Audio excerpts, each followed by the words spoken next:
Welcome to the Tech Egg. Don't get scrambled. Enjoy the video. You start by aligning prerequisites and taking the very first actionable step: power and connect the scale to your workstation. Once connected, install the vendor driver or standard HID/serial interface. This gives you a live data stream. Make sure to set units and precision in the device menu so readings match your workflow. If you use network mode, set a static IP. These steps prevent later mismatches, so complete them now and confirm a stable connection. You now integrate the scale with your processing pipeline.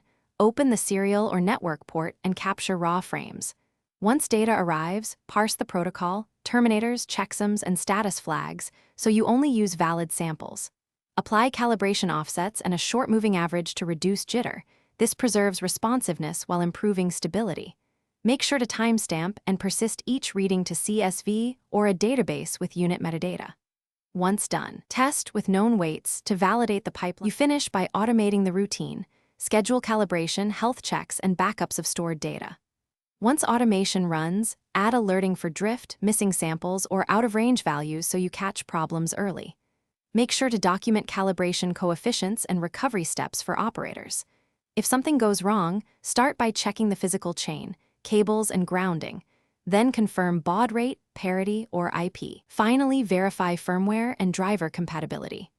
This order isolates common faults quickly and gets you back to reliable measurements.